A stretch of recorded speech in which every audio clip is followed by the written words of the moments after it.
大丈夫ですか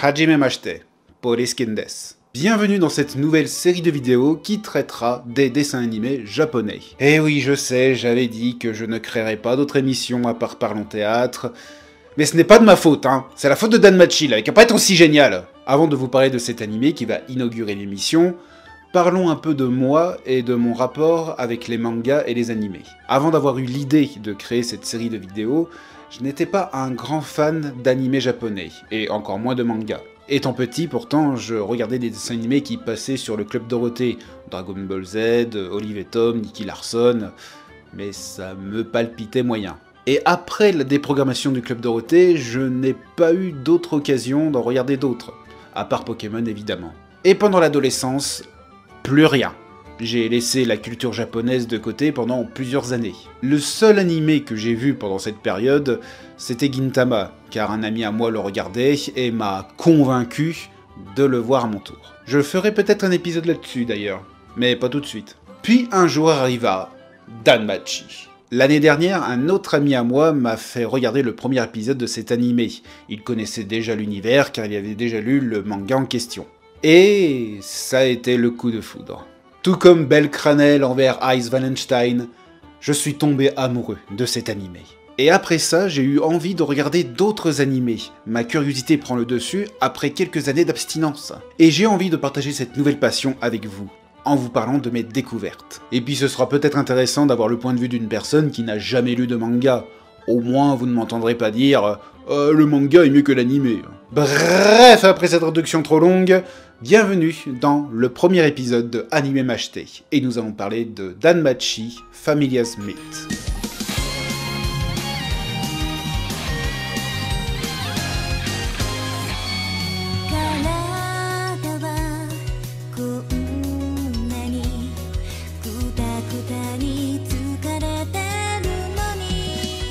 DanMachi est à la base une série de light novel créée en 2013, écrite par Fujino Omori et illustrée par Sutsuhito Yasuda. Petit aparté, le titre DanMachi n'est qu'une abréviation du titre original, qui est en réalité Dungeon ni Deai o Motomeru no wa Machigateiru Darouka.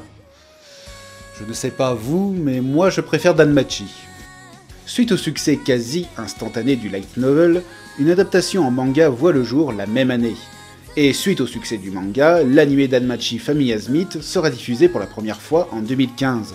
Et suite au succès de l'anime, une OAV sort sur le grand écran 4 ans plus tard, en 2019. Ah non mais quand je vous dis que DanMachi est génial, ce n'était pas pour rigoler. Que ce soit le light novel, le manga ou l'anime, ça fait un carton. Même Netflix diffuse l'anime dans sa plateforme. Bon, par contre, Netflix, il serait grand temps que tu diffuses la saison 2. Parce qu'au Japon, ça bosse déjà pour que la saison 3 sorte en 2020. Parlons de l'histoire maintenant. Elle se passe à Horario, une ville disposant en son centre une grande tour abritant un énorme labyrinthe dans les sous-sols, où vivent de dangereux monstres. Un jour, les dieux prennent la décision de vivre parmi les humains et de donner leur bénédiction à ces derniers. Ces humains deviennent alors des aventuriers, qui ont pour but d'affronter les monstres du donjon. Chaque aventurier peut rejoindre une familia, une sorte de guilde menée par un dieu ou une déesse. Parmi ces aventuriers, nous suivrons Belle Cranel, un jeune débutant appartenant à la familia modeste d'Estia. Lors d'une expédition qui tourne mal, Belle va faire la rencontre d'Ice Wallenstein, une aventurière plus expérimentée que lui. Il tombe amoureux d'elle et se jure de s'entraîner dur pour qu'un jour il puisse devenir aussi fort qu'elle, se battre à ses côtés et avouer ses sentiments.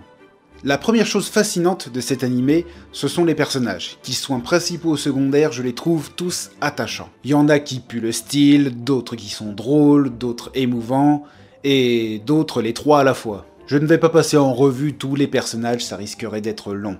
Mais laissez-moi au moins vous parler des principaux protagonistes. D'abord, Belle Cranel. C'est le héros de cette aventure, et comme dans beaucoup de mangas, c'est quelqu'un qui débute dans son domaine et qui va progresser au fil de l'histoire. Et bon Dieu, vous pouvez être sûr que vous allez voir le progresser, ce petit Belle. En effet, il a une particularité, c'est qu'il a une capacité secrète qui lui permet d'évaluer ses statistiques plus rapidement qu'un aventurier lambda. Bon, capacité secrète, pas vraiment, mais seule Estia, la déesse que sert Belle, est au courant de cette capacité. リアリスフレーゼ早熟する思いが続く限り効果は持続し思いの丈で効果は向上する En vérité, c'est l'état amoureux de Belle, qu'il a depuis sa rencontre avec Aiz, qui décuple ses forces et le rend très puissant. Mais si jamais ce sentiment qu'il a envers Aiz se met à disparaître, sa capacité disparaît aussi. C'est bien pour cela qu'Estia ne lui dit rien à propos de cette capacité, pour que Belle croie en son rêve et continue de progresser. 神様このスキルの欄はちょっと手元が狂ったんだいつも通り空欄だよですよね À part ça, ce qui rend le personnage de Belle attachant, c'est sa simplicité. Et ce n'est pas pour rien, la personne qui regarde cet animé peut s'identifier à lui, une personne banale qui veut se dépasser pour être parmi les plus grands. Et Belle a de grandes qualités, il est amical, loyal et courageux. Il a un petit défaut qui le rend touchant, c'est sa maladresse quand il s'adresse aux filles. Chaque scène où il est avec la jante féminine est très drôle car à cause de sa célébrité, il se fait draguer par toutes les filles de la ville. Et c'est encore plus drôle lorsqu'il est avec Aiz, il perd complètement ses moyens car il la croit inaccessible à cause de leur différence de niveau. Et il y en a une qui ne supporte pas cette situation entre Belle et Aiz, c'est Estia.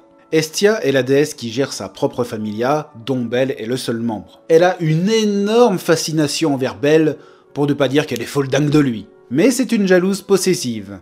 La moindre fille qu'aborde Belle la rend en pétard.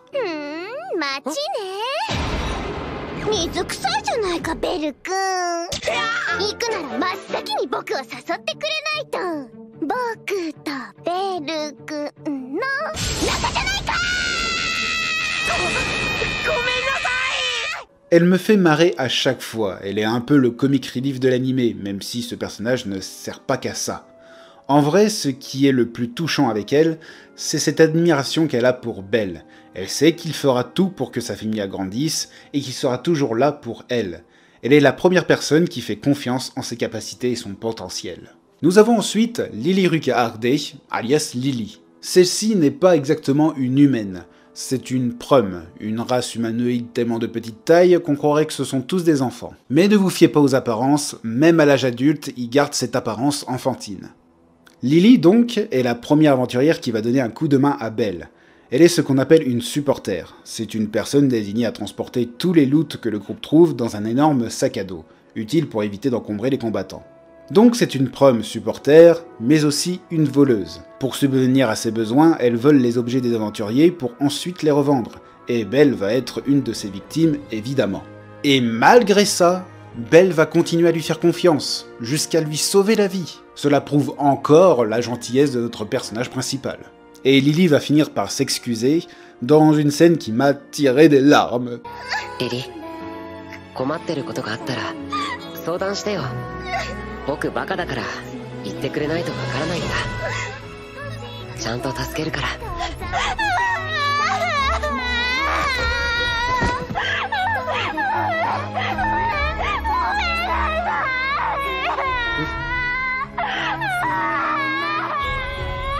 Et c'est comme ça que Lily rejoint le groupe de Belle et Estia. Et le deuxième personnage qui va rejoindre le groupe de Belle, c'est Velf Krozo. Velf est un forgeron de la prestigieuse Familia d'Héphaïstos. Il est le descendant d'une famille de forgerons spécialisés dans les armes magiques. Ce sont des armes qui peuvent lancer des sorts, mais qui ont une très faible durabilité. Et cette famille de forgerons fut déshonorée après avoir perdu leur meilleure arme jamais forgée. 使い手がどんな窮地に立たされたとしても武器だけは裏切っちゃいけない。だから俺は魔剣が嫌いだ。使い手を残して絶対に砕けていく。あれの力は人を腐らせる。使い手の矜持も鍛冶師の誇りも何もかも。だから俺は魔剣を撃たない。 Du coup, Velf vend ses créations avec beaucoup de difficultés, puisqu'il porte le nom d'une famille déchue. Mais ça n'empêchera pas Belle de l'engager en tant que forgeron personnel. Velf sera reconnaissant de son geste et lui promet d'être loyal envers lui. Bon, le problème de ce personnage, c'est qu'il est peu présent dans la saison 1. Il apparaît pour la première fois à l'épisode 9 sur 13 au total. Donc le personnage de Velf est un peu expédié, même si pour ma part, je le trouve très sympa. Et voilà pour les principaux protagonistes. Le deuxième point fort de Danmachi, c'est son univers. Il s'inspire amplement des univers médiévalo-fantastiques à la façon RPG. Bon, vous allez me dire, c'est pas nouveau, Sword Art Online le faisait bien avant Danmachi. Mais contrairement à Sword Art Online, les personnages ne sont pas des joueurs qui se connectent dans un jeu vidéo massivement multijoueur, mais de véritables personnes appartenant à ce monde-là. Du coup, plusieurs composantes du RPG sont présents dans cet univers. Les aventuriers doivent accumuler des combats pour gagner de l'expérience et monter en niveau. Lorsqu'ils tuent des monstres dans le donjon, ceux-là font apparaître des pierres magiques et autres objets, donc du loot si on utilise le vocabulaire du RPG. Ils peuvent échanger leurs pierres magiques contre de l'argent pour qu'ils puissent ensuite acheter des armes et de l'équipement. Bref, on trouve toute la mécanique d'un RPG classique. On a les familias qui fonctionnent comme des guildes, on a des auberges pour que les aventuriers se reposent, on a des enchantements, de la magie, des grimoires... Vous avez compris le principe. Mais mis à part le côté jeu de rôle de l'animé, on a aussi l'ambiance de l'univers qui fonctionne parfaitement. Les combats sont épiques, et vu que le personnage principal, Belle, est un aventurier qui débute mais qui est déterminé à réussir ce qu'il entreprend, ça rend les affrontements contre les monstres encore plus prenants. Et la voix choisie pour Belle participe aussi à ces moments épiques et retranscrit bien sa détermination.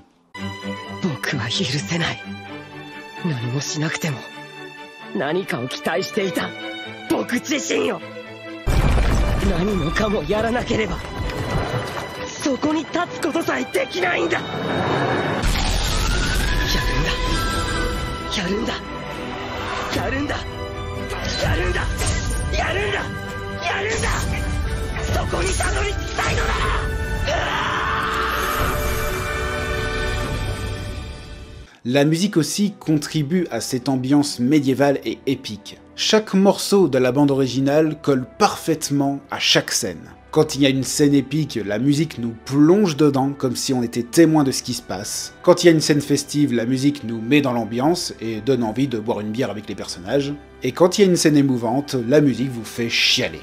Bref, la musique de Danmachi est parfaite. Par contre, je vais vous parler d'un vrai problème qui est présent dans tous les animés, la VF. Alors avant que ça gueule, je ne dis pas que toutes les VF sont merdiques. J'ai connu la VF de Nicky Larson, je sais de quoi je parle. C'est juste que la France n'a pas le même talent de doublage que le Japon.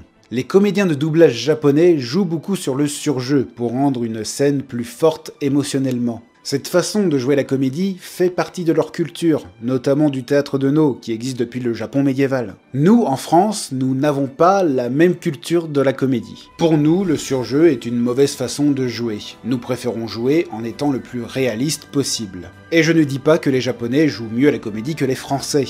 Je dis juste que nous n'avons pas la même façon de jouer la comédie. Et c'est bien ça le problème quand il faut redoubler un animé en français. Vu que le jeu des acteurs n'est pas la même en France qu'au Japon, bah y a des choses qui passent à la trappe en VF. Vu que les personnages d'animé ont parfois tendance à amplifier leurs réactions, il faut que le comédien de doublage surjoue son personnage pour que ça colle. Mais en France, on ne sait pas surjouer de façon très juste, on n'a pas l'habitude de ça. Du coup, dans Danmachi, les scènes qui débandent beaucoup des jeux des acteurs sont moins sensationnelles en VF. Dans les scènes épiques comme celle-là,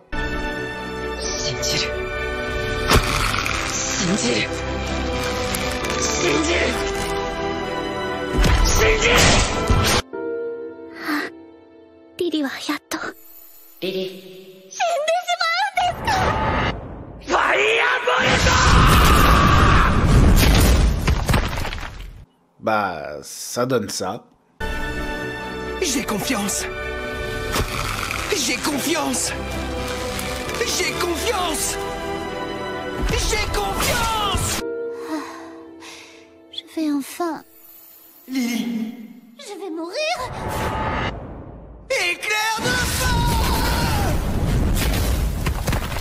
Et dans les scènes comiques comme celle-là, その代わり僕も一緒に寝させてもらおうかな。いいですよ。じゃあ一緒に寝ましょう。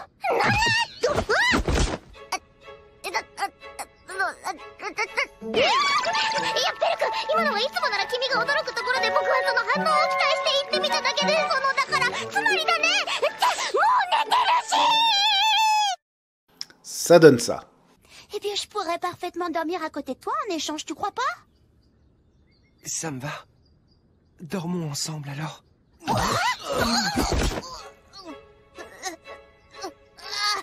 mais c'est encore normal. Quand je dis ça, tu es déconcerté. Et là, je m'attendais à ce que tu aies cette réaction. C'est pour ça que j'ai dit ça, parce que je pensais pas que tu dirais ça et ça viendra. C'est pas vrai, mais il dort déjà, en fait. Encore une fois, je ne cherche pas à défoncer la VF dans les animés.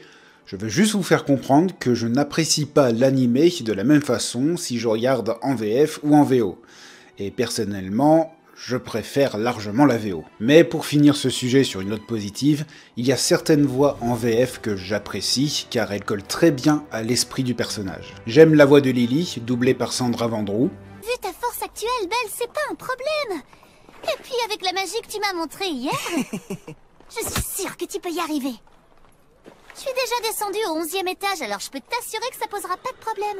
Aussi la voix d'Aina, doublée par Sarah Cornibert. Si elle a quelqu'un de spécial dans sa vie, c'est ça? Oui, exactement. J'ai rien entendu qui le laisserait penser. C'est vraiment vrai. Cependant, si on veut être réaliste, ça semble assez compliqué pour toi, non? Et la voix d'Elodie Lasne retranscrit bien le flegme d'Ice Wallenstein. Tu n'as personne qui pourrait t'apprendre à te battre? Un professeur? Non.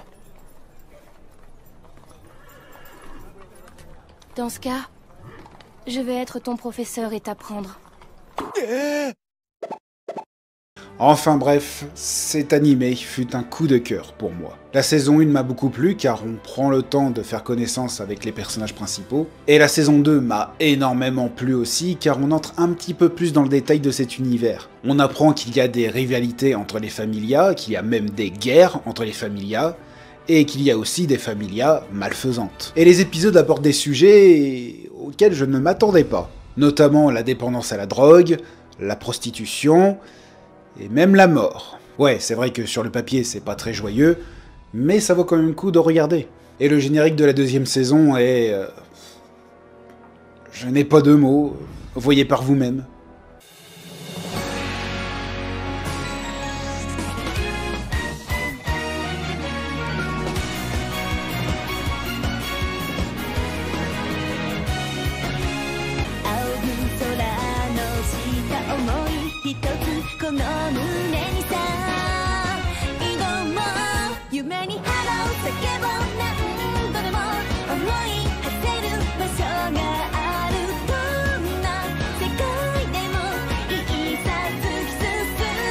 Depuis le confinement, je me le regarde en boucle tellement je le trouve sensationnel.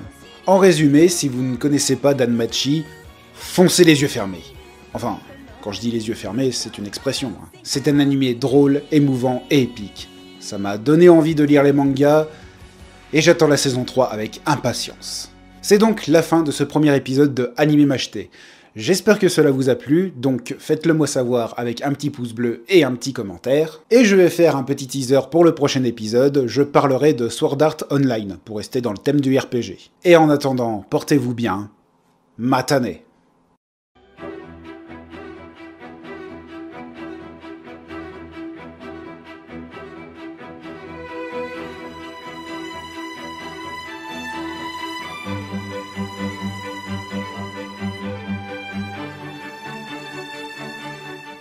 Première. Tu restes sage, toi? Hein?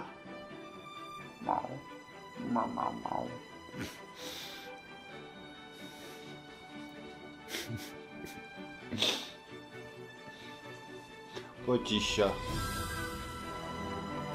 Tu vas passer sur YouTube. Ça fait un carton.